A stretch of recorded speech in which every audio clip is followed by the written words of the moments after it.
Hello, everybody. Scott Golden here with the Golden Opportunities Coaching and Pro Wrestling Logic YouTube channels. This is the WCW Worldwide edition for the 14th of November, 1992.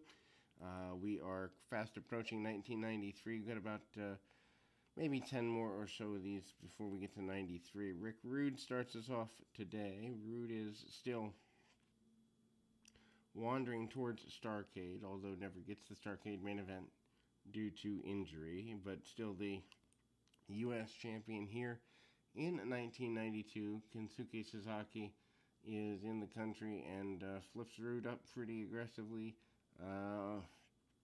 Bunches of a couple of backdrops and about 3 or 4 clotheslines there for Sasaki, and ultimately Rude nails some forearms. Decent match here, worth checking out, although albeit a bit short. Clipped together, and Rude basically gets pancaked up, and Rude goes for a run after he gets clotheslined outside the ring. Rude says that he does not want to risk his future in this way. Johnny Polo, aka Scotty Flamingo, is up next, promising to get even with Johnny Bad, promising also to become one of the futures of the light heavyweight division once again. Cactus Jack in streetwear with the Barbarian. Barbarian out here mere weeks after his attempt to wrest the heavyweight championship away from Ron Simmons. That didn't work out very well for him. Not saying it couldn't have been done, but it wasn't done regardless. Arn Anderson flanked by Michael Hayes in the arm wrestling contest, and obviously Anderson and the Barbarian go at it in a tussle of arm strength here. Obviously it's the Jesse Ventura run there. Simmons and the Barbarian will square off in the second round. Not quite sure what the goal was with the arm wrestling thing here, but it's here, and they run it for a few weeks. I think it's just to be a little different than the WWF at the time. Tex Slazenger and Shanghai Pierce make what I believe is their worldwide debut. Two Texas boys in an enhancement match, bull ropes included.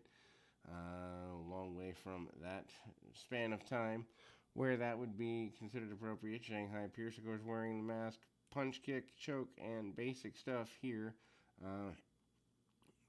Pretty aggressive brawling from Tex Slazenger. Shanghai and Tex work together pretty well. Double suplex and double gutbuster. Drop face first, military press style for the Texans.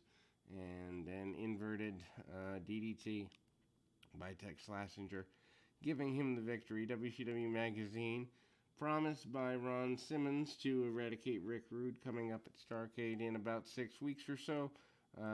Medusa says that Rick Rude will represent not only himself but the remainder of the Dangerous Alliance, and Rude going to be the world champion as promised in 1991 when he came in. Enhancement match with Sting, basic stuff, roll around, send to the outside.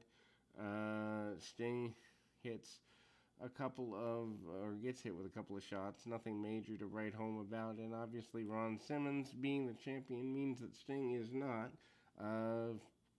The Stinger Splash followed by the benefit of the Scorpion Deathlock. Sting gets a victory. Continuation of the speculation between the problems with Dustin Rhodes and Barry Windham. They have not officially fully broken up yet, but Dustin Rhodes also talks about wanting to be the U.S. champion that Rick Rude currently holds, and we kind of move towards that. Full feud not coming till summer, but there's talk there. Rhodes moving into probably maybe a number 4 or 5 babyface spot for WCW at the time.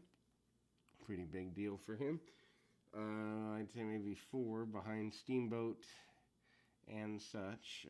Dustin Rhodes Going to close out with our main event here this week. Dallas Page and Vinny Vegas against Rhodes and Wyndham. Of course, they have not split up as of yet, but of course, Vinny Vegas is Kevin Nash. The wonder between these teams is there. Wyndham deep arm drags on Dallas Page, not exactly something that you'd pay to see at this point. Page still hasn't really found himself.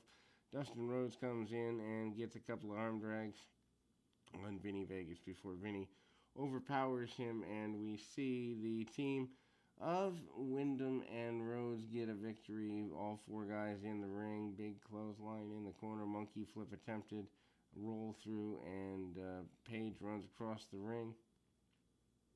Eventually a bulldog by Dustin Rhodes gets them the victory, and there we go. Johnny B. Bad promises to eradicate WCW of anything that's not pretty, and then we go to Rick Steamboat, the former television champion, former multi-time tag team champion, in your main event for this particular program. As we move forward, Vader, the WCW former heavyweight champion, is his opponent there. Vader had tried to put Steamboat out several weeks back, and Vader Steamboat not having any of that. Vader goes right at Steamboat, takes him down with a big clothesline. They brawl on the outside. Harley Race, of course, who is the manager of Vader, trying to coach his man on the outside. Big boxing shots to the ears by Vader of Steamboat, and pretty aggressive there. Roll up by Steamboat, nearly gets a 3 count, but can't hold the big man down for his trouble. Hard shots by Steamboat. Steamboat not having any of the backward motion that normally would be there.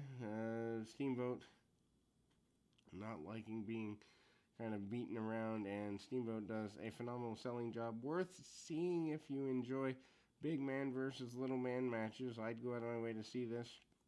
Just a short match that's really enjoyable here. Steamboat gets squashed in the corner, and Vader is none impressed with the adversarial nature that he has to go forward with.